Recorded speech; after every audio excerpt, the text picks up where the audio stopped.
Yeah. What's up, Bill? Dr. Chris. Well, pre-Thanksgiving, what are you doing for Thanksgiving? Hosting a big shindig over my house. Well, that's great. Yeah, how about you?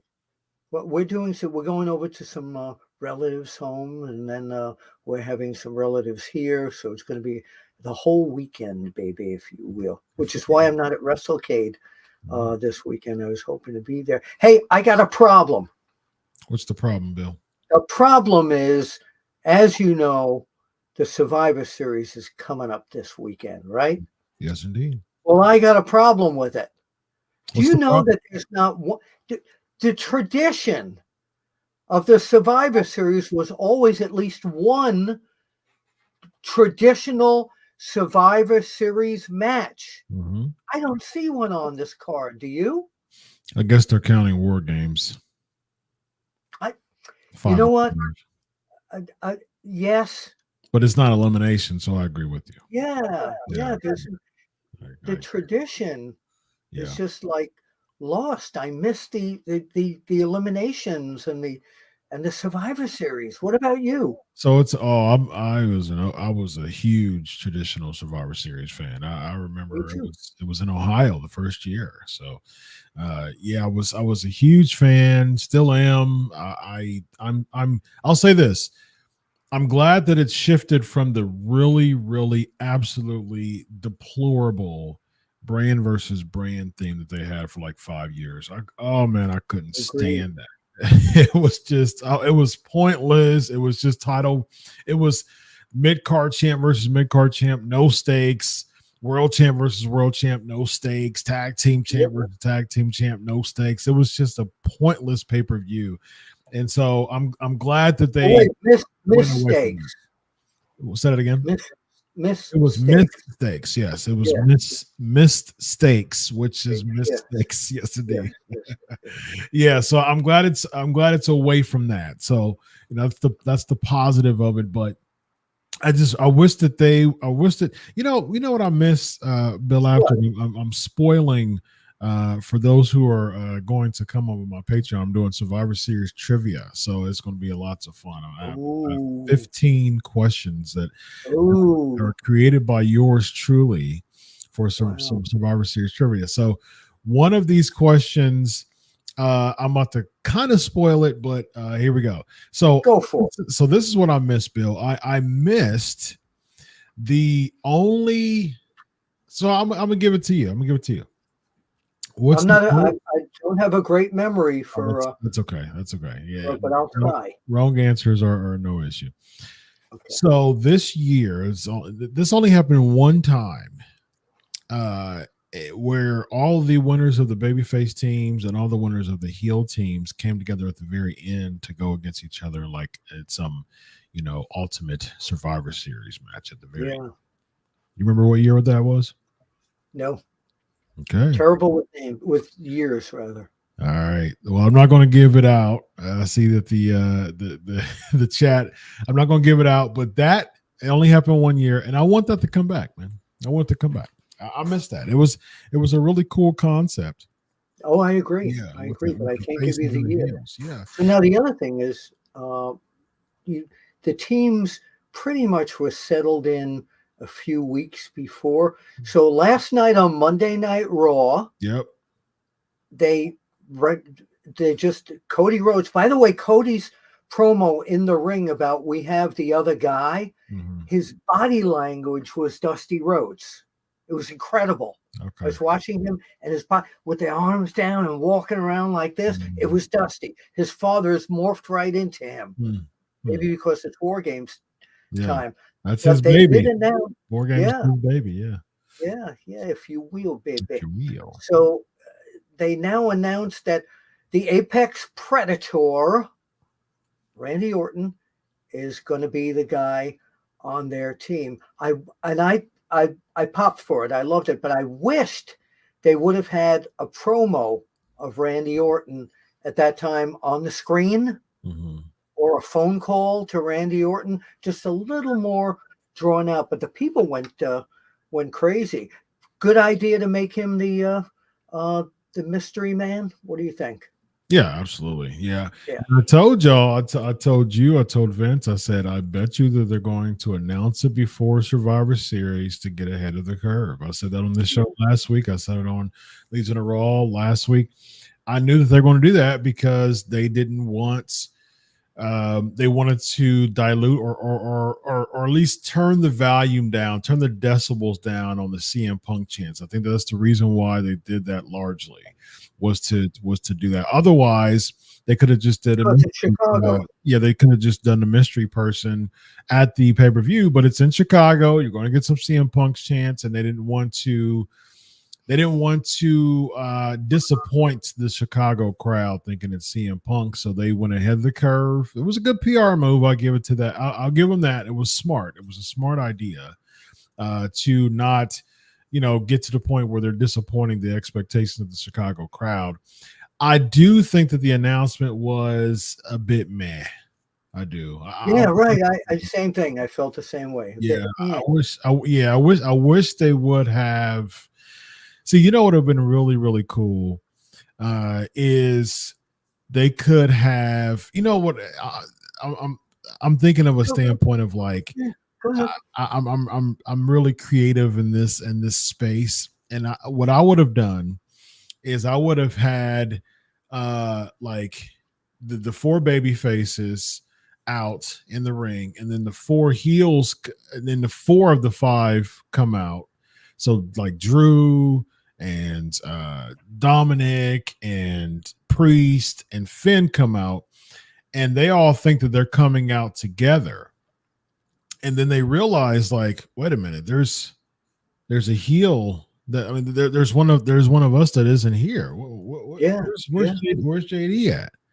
And then they go in the back, and JD is laying on the ground, and they see legs, and they slowly rise the camera up, and it's Randy Orton right there. Yeah. And then all of a sudden, it goes off of camera. It fades out. Can you imagine, though, if it wasn't Randy Orton and they picked the fifth guy and it turned out to be JD McDonough? I don't know. Wouldn't have had that. I also want to compliment the promo that Drew McIntyre did, and also the promo that Gunther did. I like Gunther's promo, yeah. This is okay, but I really like Gunther's promo, yes. Yeah. I think Drew McIntyre as I mentioned on our taping of the Time Machine tonight, Mhm. I think Drew McIntyre, little by little, week by week, he started to get a little more angry and a little more angry. And finally, and I'm glad when he got in the match with Uso Yeah. that they didn't hold each other in an arm lock for 10. So many feuds, I hate this guy. And they get in the ring and, hip rolls and Yeah. Yeah. hey, the guy, you're going to beat him up. Yeah, they kind of did that in the very beginning of the match, though. It was like I don't like the fact that they tease like pull aparts and like they have to have a bunch of security to stop each other, and then an hour later it's just them two and they're right by each other and they're just standing in the ring. You know what I mean? Like they're waiting for the bell. And it's like, wait a minute, did you cool down? Did you get therapy within the past hour? Are you better now? Like I don't get. What was the therapist's name? Who did they use for all those therapy sessions way back? You talking about with Kane and Daniel Bryan? Yeah. What was the name of the Doctor SK Nation. What was it, Doctor? I forgot. Yeah, he was that. Those segments were hilarious, man. Those were great. So let's get back to Randy Orton here, okay? So WarGames takes place. We don't know what's going to happen. I'm assuming the fan favorites are going to win. Randy's going to be, the star of that match. Unless Randy pulls a swerve. Right. I was going there. And someone like a Jey Uso there's only two more people left, and it's Jey Uso and Randy Orton. And then all of a sudden, Randy Orton turns Jey around. Boom! Out of nowhere. Yes, indeed. And he turns heel because he agrees with Drew McIntyre of like, hey, Jey Uso's going around acting like he's a good guy now, but for 3 years he ran roughshod on everybody in the company. And, he was very instrumental in me leaving. You know what I mean? Like, and I think that if he's agreeing with Drew and saying, well, I'm with him. I don't like Jey either. He's going around prancing like he's some good guy now, but no. I got a vendetta with Roman Reigns and the bloodline too, so that would be interesting. So the Randy Orton, Dr. Shelby. What's that? Dr. Shelby was the name. Dr. Shelby, yes. So Randy Orton now turns against the good guys. Does he become an actual member of Judgment Day, or did he and Drew McIntyre become like a fantastic tag team and go after the tag team belts? I think B would be better, not necessarily for the tag team belts because the Judgment Day have the tag team titles, but I do think it's like some disgruntled, just mean, people who try to vie for the title, but the bloodline came in between, but now they're just venomous predators, you know what I mean? So the it's one of those things that I think that would work if it was Orton and Drew as like a tandem, tag team, heel tag team, just kind of running roughshod on people. I think that would be kind of cool. But I don't, as far as a member of the Judgment Day, no, I think the Judgment Day as a whole, I don't think so. It's so diluted, man. No. I asked Teddy Long and Mac Davis the same question I'm going to ask you. Are you ready? Yep. For this? No, I said, are you ready? Are you? Yeah. Can you spit in the? No, let's not do that part. So here's the question. I know that's So here's the question. Yeah. The question now is: do you see Rhea Ripley favoring Drew McIntyre and maybe Dom moving to the side, so to say? And because it looks to me like Rhea Ripley was very enamored with Drew McIntyre. What do you think? I don't think the payoff would be I don't think that there's a good payoff from that. You know what I mean? Like I don't mind the I don't mind the romance angles if there's a good story behind it. Yeah. Elizabeth. I think, and the thing is with Hogan and Elizabeth, it wasn't even a romance angle, but Savage took it as one. Oh, yeah. He said he's hot dogging and grandstanding. But that was a real life situation too. With Hogan and Elizabeth as a shoot. Yes, Randy. As far as I remember, there were things going around that Randy thought that Hogan was interested in Elizabeth. Yeah, I had heard that. I was around back in the day. Yeah, well, there you go. There's so Savage is cutting shoot promos. Pretty much so. Pretty much, he was. I mentioned it in my book. Is Wrestling Fixed? I didn't know it was broken. Thank you. Still available. Yes, but I do mention in there, that you never knew what Randy you were getting when. Sort of like Scott Steiner back in the day too. Yeah. You never know. How well did you know? Do you know Sportskeeda Wrestle Binge is still holding, because I think it's going to take them about 10 years. They're holding an interview that I did with Scott Steiner. But the busiest guy in the world is the guy that's got to bleep everything. So I don't think he's finished bleeping. But have you met Scott Steiner and know that he's kind of like a loose cannon as well? Yeah, we did the interview together. That's right. Yes. Yeah. I've done so many interviews recently. I totally have. Yeah, it's okay. Totally have got. I was right next to you. Yeah. You were. I forgot that you were with me during that interview. But before that, had you ever met him? I think I never met him. But I saw him just kind of incognito one year when I was doing. I can't believe I forgot that already. Oh, it's all right, man. But go ahead.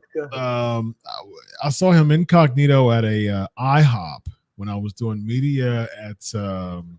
Oh goodness, I don't remember. I think it was in New Orleans, maybe. I think that was. No, I wasn't there. That was 30. No.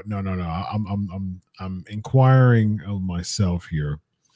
I think that was so. New Orleans was 34, so I think it was there. I think it was like an IHOP in New Orleans, and so like I was just by myself, needing some time to just relax. I was just boom, going from show to show doing interviews, and so I stayed in the hotel. And the hotel it was a really nice hotel. The hotel that I was at actually had an IHOP attached to the hotel.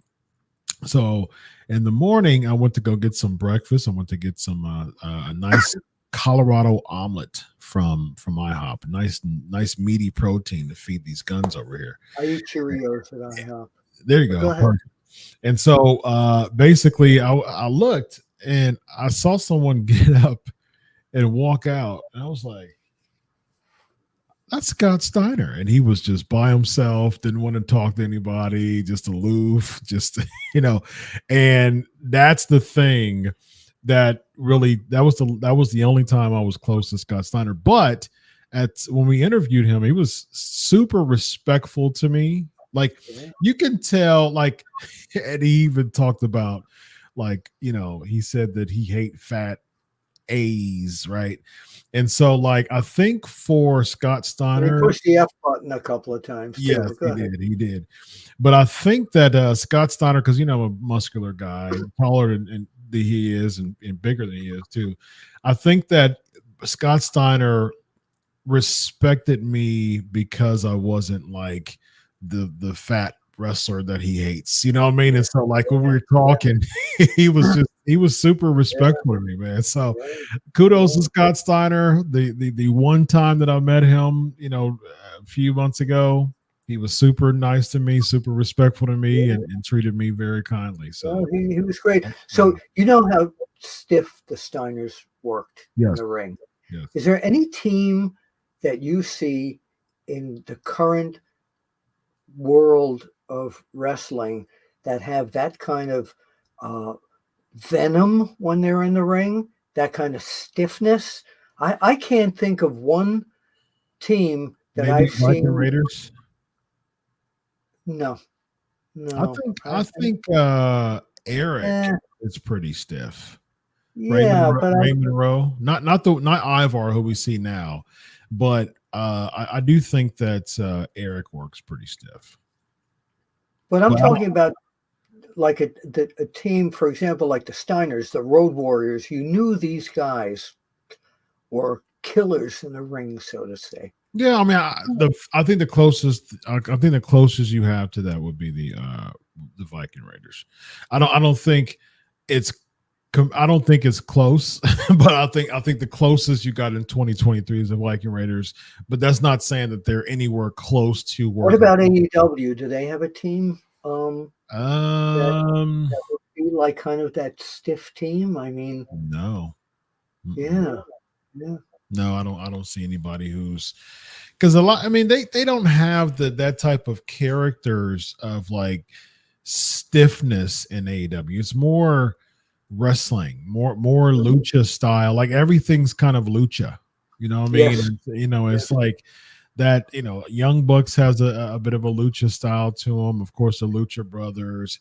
FTR is more of a technical, team, and right now you have Big Bill and Ricky Starks as the tag team champions. Right? Yeah, that's true. That's true. Ricky Starks is more of a finesse wrestler, and Bill's Big Bill's more of a giant type of character. Yeah. Kind of like but you don't have that Steiner and Road Warrior steady tag team anymore.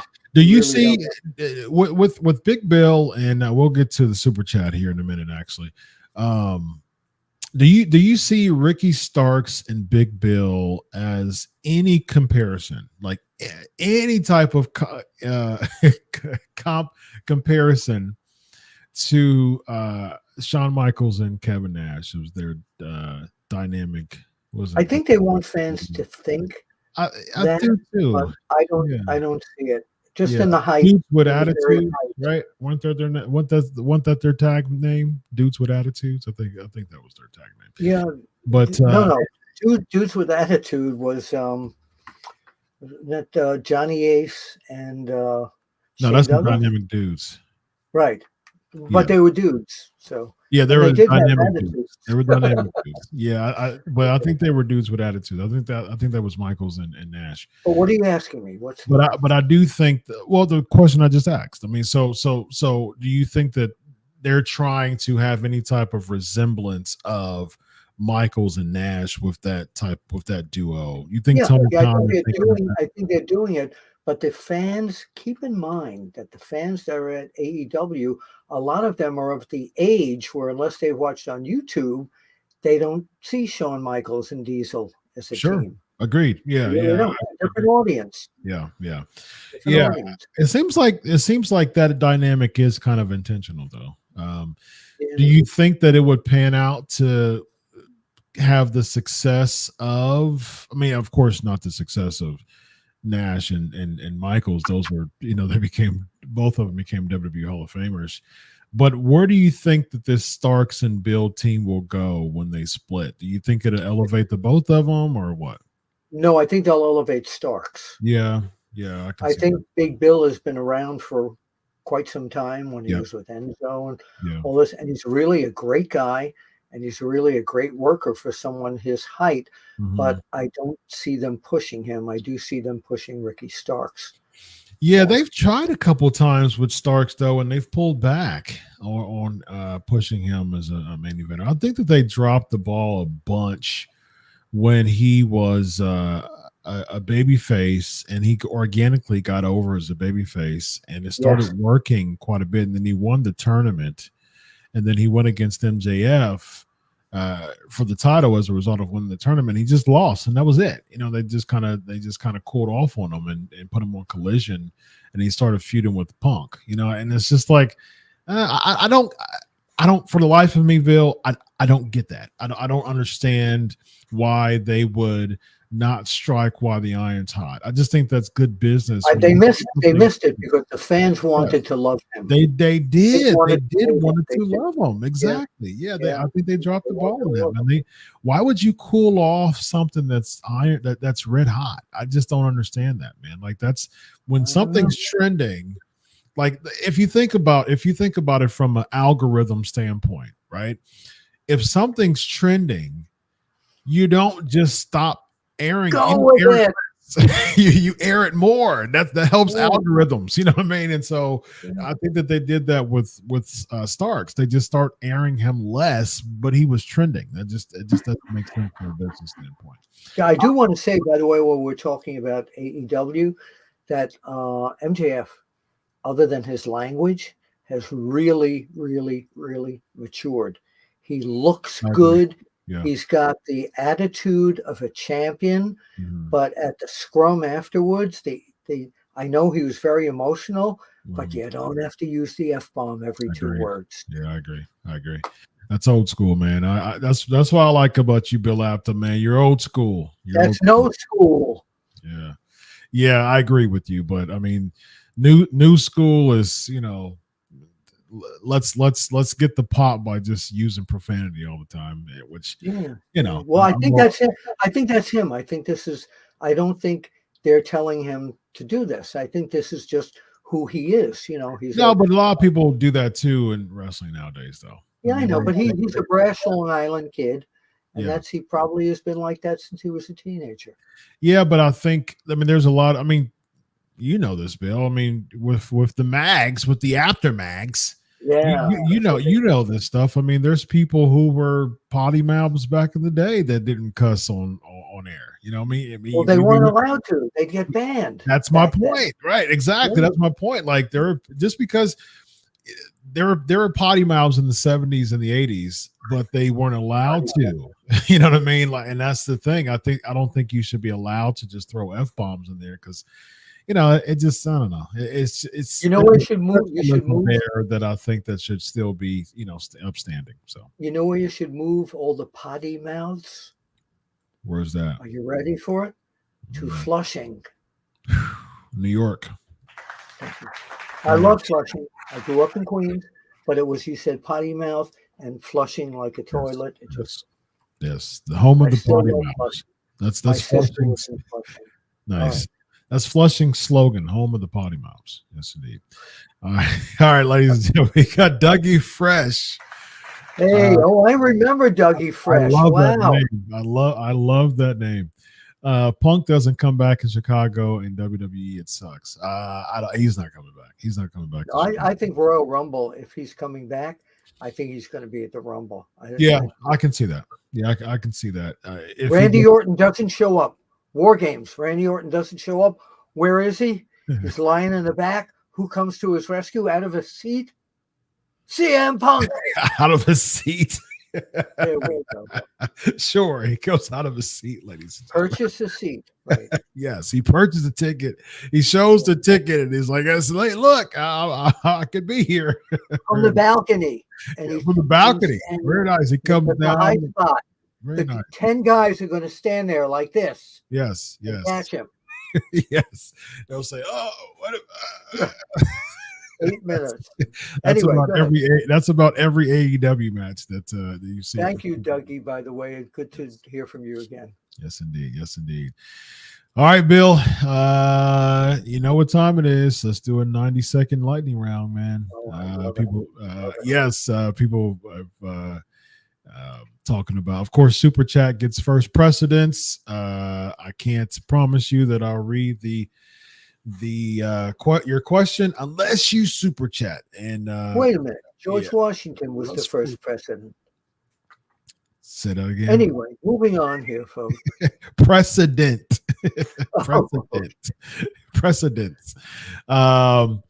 So I see. Oh yeah, one of the greatest promos in the industry's history. Yes, the Lustful Eyes promo from Randy Savage to Hulk Hogan right before their WrestleMania 5 match. Lustful. They got lustful eyes, brother. Yeah. Lustful eyes. Quite intense. Yes, indeed. Let's see here. What else we got? Let's do this. Oh, here's a good question. Where'd it go? Where'd it go? Of course, Judgment Day. Do you think Judgment Day is nearing its end as a faction? I think there will be some disruption in it. I see Damian Priest moving away from Judgment Day. I just think, he said to Rhea the other night that he's the captain of the team. Mm-hmm. She didn't really smirk about that because he's captain of the team in WarGames. But I think there's going to be headbutting as to who the captain of the team is after WarGames. Yeah. Yeah, I think this faction is long overdue to dissolve. It's just so man to me.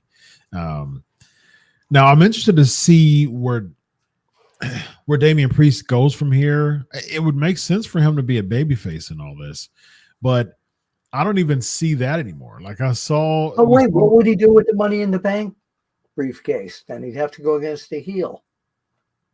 Yeah, but at the same time, see, I like your babyface heel dynamic. See, you're catching up with me, man. I'm rubbing off on you, Bill Apter. I like that. I do think that he will not be a babyface when he cashes in the championship, though. I think he'll be a heel. I think he'll cash in on Seth. That's okay. That makes sense. Yeah. Give Seth some resting time. Yep. And then Cody beats Damian. Yeah, sure. I mean, I think that there's some history there with the bloodline, but Cody beat Damian at Saudi. It was just but not with the belt. Damian didn't have the belt. Yeah, but okay. So again, man, I'm a business guy, and I'm thinking business. All right, and I'm thinking in my head how is that bringing more seats if you do Cody versus Damian 2 for the title? What the first bill wasn't even good. How do you make? It's not the main event. It's not the main event. It's for the world title, though. Yeah, but it's not the main event. Roman Reigns might be the main event. I mean, if he comes back, he's gone every, he hops in every, 6 months nowadays. So he's, but I guess that's my point, Bill. You're not even making this the main event. I'm leaving. Does that show? Bill Apter's out of here, man. All right. Roman Reigns is replacing me. There you go. So real quick, and I got one more question here before we go. Because any more questions from the fans here? Yeah, that's what I'm talking about. I'm sorry. Go ahead. So I have a question here. So what you just said as far as just the world title is not the main event, and you said it so quickly, but you said it because it seems like so many other people are thinking the same thing. Why doesn't the World Heavyweight Championship feel equal to the undisputed WWE Championship? I will tell you why. Because Roman Reigns is a solid wrestler. You can tell that he respects the title. I love Seth Rollins, one of my favorite wrestlers and personal people, but and the whole presentation walking down like this, and he's the world champion. It just doesn't feel like world champion to me until he gets in the ring face to face with someone and he's serious. That looks like a world champion. But Roman Reigns, to me, has the aura of a world champion. Seth Rollins has the aura of a sports entertainment world champion. Roman Reigns has the aura of a professional wrestler champion. Well said. All right, last question from Rollin 999 Super Chat. What's up, Mr. Apter and Dr. Chris? 3 best choices for Roman Reigns to drop the title to, and best choice for Ripley to drop her title to. Braun Breaker, babyface Gunther, Solo Sikoa, and Sasha Banks for Ripley. So I wouldn't want any of those 3 to defend. No, first of all, I don't want Gunther to be a babyface. No, I agree. Yeah, he's No, such a he's good got to heel. keep that attitude about him. Agreed. Solo as a babyface too, I don't see. No. I don't see that either. Braun was a good babyface, but he's been a really good heel though. So Yeah, but I could see Braun being brought in and a program made for him to grow and it's going to take him a while. I don't think his yeah, character is strong enough right I'm now. not sure who's there right now who I would pick as a predecessor to Roman Reigns at this point. I can't think of anyone off the top of my head in either roster at this point. I mean, Cody, of course, is the logical choice, but they're moving him into so many different programs at this point. It's confusing to see where they're going with him. Yeah, I just think it's filler until we get to Mania season. He's going to be. They're throwing everybody in cage and war games and everything, and it's like, yeah, it's good. It's baby faces against heels, and in that match and the girls match and everything. But it's just throwing everybody together until we get to the next pay-per-view. Yeah, you mentioned stakes. I mean, WarGames doesn't have any stakes to it. No, there's no stakes. That's because you don't serve steaks at Thanksgiving, which is when WarGames is that weekend. You serve turkeys. Or do you though? Why can't you?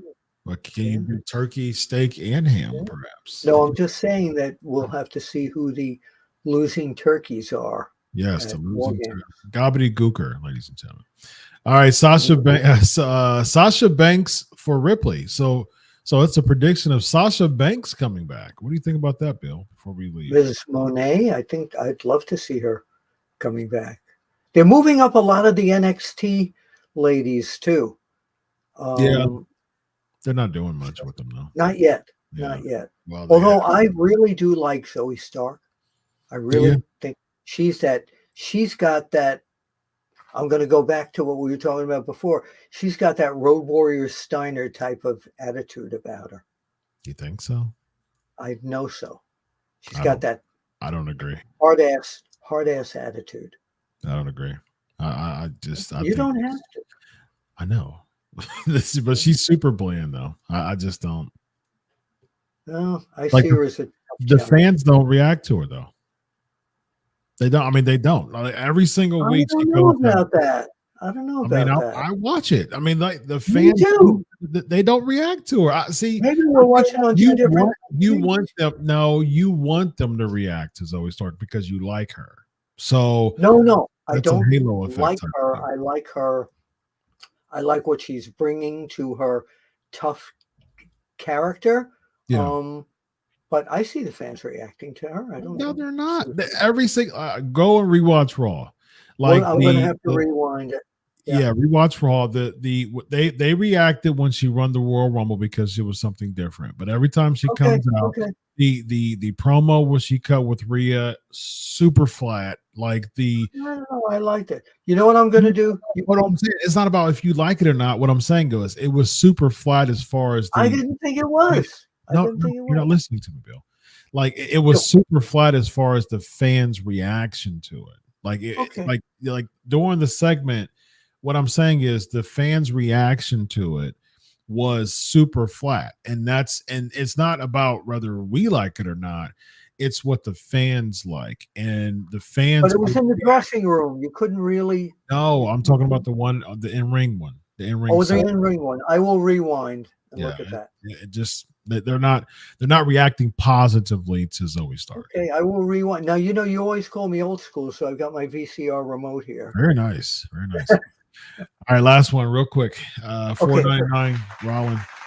So you guys don't think that the issues between Gunther and Ludwig Kaiser will lead to a babyface Gunther will attack the other soon? No, the other way around. The other way around. So you think Kaiser's going to be a babyface? Yeah, I think he's such a good heel, though. He's such. I know he is. Just type of like an aristocratic, just just. No, I agree. He's such a good heel, man. I don't think he's. I think that Was the third guy. Vinci. I think that I think he has a potential to be a babyface though. Yeah, well, you could tell they planted the seeds last night on Monday Night Raw. Yeah, Kaiser is just such a good, smug, arrogant, aristocratic heel. Can you do his face? Yeah, pretty good. I can't do it. All right, let the listeners know about the Apter, all things Apter. That should be a YouTube. I also want to wish this guy over here good luck. He just had surgery done a couple of days ago on his other arm or something. So want to wish John Cena. Thank you all, by the way, for tuning into us here every week and the incredible reaction I got to the 4-part series of the Undertaker interview that I did with him. And of course, you can catch me here every week with my tag team partner, Dr. Chris. And you can also catch me on Wrestle Binge on Time Machine with Mac Davis. That's my Mac Davis voice. And Holla Holla, Teddy Long. And by the way, I will be letting you, that's good. I will be letting you fans know that when the Iron Claw comes out, the movie about the Von Erichs, I've talked to Kevin a few times since the movie was premiered, and I'll be doing an interview with him, but I will let you know when and where in the suburbs of Pennsylvania I'm going to see the movie, and I want to invite all of you to join me, but you have to pay for yourselves. I'm not. Yes, indeed. I can't. Yes. Yeah. I mean, you've got the money in your bank account because you're a big baller, Bill Apter. They call you the big baller, Bill Apter. I still have a mortgage. Indeed. Yes, we do. I tell you? All right, ladies and gentlemen, this guy right here is Bill Apter. Of course, follow me at Chris Prolific and go and subscribe to the Pancakes and Power Slam show, and we'll be doing Survivor Series predictions. And I've got a list of Survivor Series trivia. All right, I'm going to tune in for that. And by the way, subscribe to Wrestle Binge. Yes, indeed. I was gonna do that when I'm on my closing. So subscribe to Wrestle Binge for notifications, and do this too. Go give us some love on the Spotify. Go check out our podcast. And it was interesting because I work out 5 days a week, as you know, Bill. And so one of the my workout listens every now and then, which I'm starting to do a little bit more just to listen to, just my mic and just how everything's going. Is the Sportskeeda podcast. So Sportskeeda Wrestling Podcast. So go and like the Sportskeeda Wrestling Podcast, and you get all of our shows in podcast form, just in case you're driving or just in case you're working out or cleaning the home or something like that, doing some work in the garage. You can listen to it, blast it on your Bluetooth, and listen to us, ramble and joust, every week, Bill and I on UnSKripted, and of course Vince and I on Legion of Raw, of course Bill and Mac and Teddy on Time Machine, of course myself, Vince, and EC3 on the Wrestling Outlaws. We've got so many amazing weekly shows here on the Sportskeeda Wrestling channel, on the UnSKripted Sportskeeda Wrestle Binge channel as well. So be sure to like us, like the socials, or hate us, just click. Sure. You can do that too. Yeah. You know what we should do? Haters, but like at the same time, though. I'm going to throw this out here because I know you have to get out of here shortly. We should offer to bring this show to your area, maybe at a pub, maybe at a VFW hall, maybe at a hotel. You can contact me at Apter One Wrestling. Yep. Dr. Chris. Yep. You're aware? At Chris Prolific. I think that's a fantastic idea. I actually pitched that. You and I were talking. I mean, we talked a lot during SummerSlam weekend, and I mentioned that one on the ride. I think we should take UnSKripted on the road. I agree. Live audience, questions. Yeah. Every now and then we'll have like a guest third man, like the NWO. Who's the third guy? Maybe we'll have a special guest every now and Could then. be a woman too. It doesn't have to be a man. And, it could be a woman too. Absolutely. This guy right here is Bill Apter. I'm Dr. Chris. This is Unscripted. Have a good night, everybody, and have a happy Thanksgiving as well. Yeah, Please, gobble. See you at the matches. Yes, please eat well. Please eat reasonably as well. Have a good night, everybody. Bye.